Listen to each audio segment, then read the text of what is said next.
Hi everybody, today I have a few additional examples of midpoint and distance, and we're going to start with an example that will seem kind of unrelated, but hopefully I can bring it back to why I did this. So let's say we book a hotel room and they charge us $185 for the first night and $115 for the second night. What would be the average charge per night?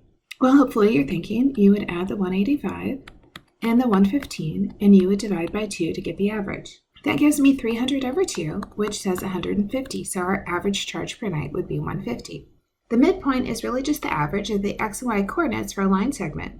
So the midpoint of a line segment with endpoints x1, y1, and x2, y2 is the point x1 plus x2 over 2, and then y1 plus y2 over 2. So we're just putting the x's together, divide by 2, put the y's together, divide by 2. So let's try an example. Say I had a line segment with endpoints -3, 7, and 5, 11. Let's find the midpoint. So I'll take the x's, -3 plus 5, and I'll divide by 2. Then I'll take the y's, 7 plus 11, and I'll divide by 2. -3 plus 5 is 2, so I have 2 over 2. 7 plus 11 is 18, and I divide by 2. So we can write that 2 over 2 is 1, and 18 over 2 is 9. Let's try one more to make sure we really understand what's going on. So this time my endpoints are 9, -3, and -4, 1.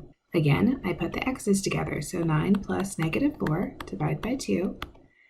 Then -3 plus 1, and divide by 2. 9 plus -4 is 5, I write that over 2. -3 plus 1 is -2, I have that over 2. 5 over 2 I'm just going to leave as a fraction. -2 over 2 is -1, so there's my midpoint. To give you some idea of what we're really doing here, this says if I had 9, 1, 2, 3, 4, 5, 6, 7, 8, 9, and then down 1, 2, 3. So here's one endpoint, and then -4, 1, 2, 3, 4, and up 1. This forms a line segment, and I'm not a great artist, but we'll kind of draw it. This says, where would our midpoint be? It would be right about in here. Again, this is my bad artistry, but it's the middle. So the distance from the one endpoint, -4 to 1, would be the same distance as the midpoint to our other endpoint, 9, -3. So let's talk about distance a little bit more. And I looked up the distance between Fort Wayne, Indiana, and San Diego, California. And it says it's 2,979.45 kilometers, which is 1,851.34 miles. And this is called a straight line distance. So it's how far is it from one point to another point. But if I actually looked at how many miles it would take me to drive from Fort Wayne to San Diego, it says 2,180.2. So I see this difference of about 1,800 miles to 2,100 miles, and that's the difference between going a straight line or having to actually follow the streets. So let's break that down and see, how did our computer or the website we went to figure out how far it is from San Diego to Fort Wayne? So I want to show you, I can see how far it is horizontally. So do you see this value down at the bottom? It says, well, how far do I have to go horizontally? And then I can look at how far did I have to go vertically? And this just becomes an application of the Pythagorean theorem. So Pythagorean theorem says if I have one leg and the other leg of a right triangle, then I can find the hypotenuse. So they have this a squared plus b squared is c squared. That's what the distance formula does. It says if I'm trying to find this c value, I would have to know how far did I go from here to here. So they take the difference to figure out how far that is, and then the distance from here to here. So if this is x1, and this is x2, how far away is it? x2 minus x1. Then we could also look at y1 and y2 and see if I have y2 minus y1, that would be this distance here, and then I could apply the Pythagorean theorem. So that's what I wanted to see, is develop a little bit why they have this formula. So let's try using the formula to find the distance between the points 4, -2, and 7, 6. So let me write it for you. D is equal to the square root of x2 minus x1 squared plus y2 minus y1 squared. Now, which one you decide is x1, y1, and x2, y2 is completely up to you. So let's write this as d equals the square root. And I will start with the 7. So I'm going to have 7 minus 4 squared plus 6 minus, I'm going to put the -2 in parentheses so I don't lose the negative sign, and I square it. 7 minus 4 is 3, and it's squared. 6 minus -2 is positive 8 and I square it, and then I take the square root. 3 squared is 9, 8 squared is 64. When I add that together, I get the square root of 73. You will notice a lot of times it'll say give the exact answer. So this is the exact answer. I want to leave it as the square root. If it said to give an approximation, maybe to 2 decimal places, then you would put this in your calculator and see what value this is.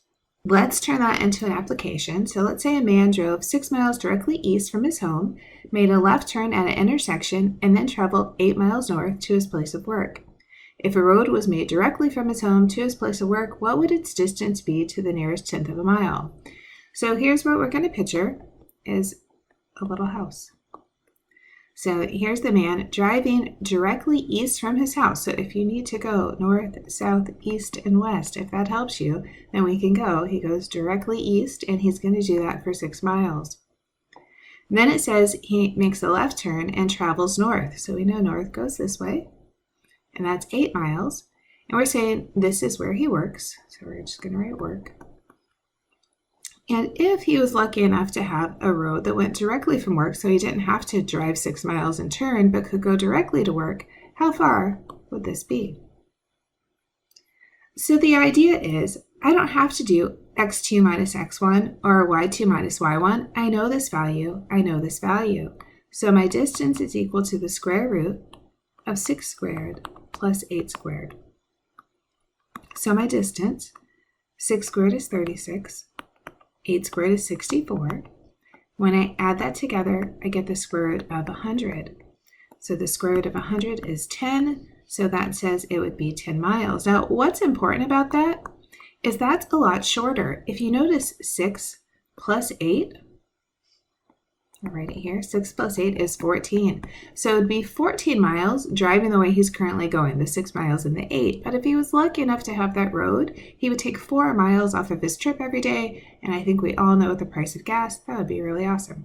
Let's try another application. A swimmer swam 50 yards directly west, then turned and swam 80 yards directly south. Let's start by drawing that. So here's our swimmer. I'm just going to make a little person. And again, I'll do the north, south, east, and west to give us an idea of what's happening. So the swimmer went 50 yards directly west. So let's go like this. This is 50 yards. And then turned and went 80 yards directly south. So let's go down. This is 80.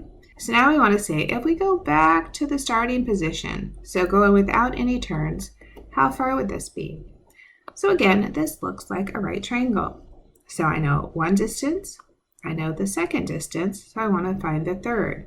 So the distance is equal to the square root of 80 squared plus 50 squared. So this is the square root. 80 squared is 6,400. 50 squared is 2,500. So I have a distance of the square root of 8,900. Now I'm going to put that on my calculator, and I got 94.34. So it says this is approximately 94.39 yards. And again, what you see is if I add 80 and 50, that's a total of 130. So it's much farther if the swimmer had to go back up the 80 and turn the 50. If they're trying to like cut the swim short and just go back directly, they could go a lot shorter that way. So I hope that helps out with these. I know word problems are always the trickiest, but seeing it one more time is usually really helpful. Good luck.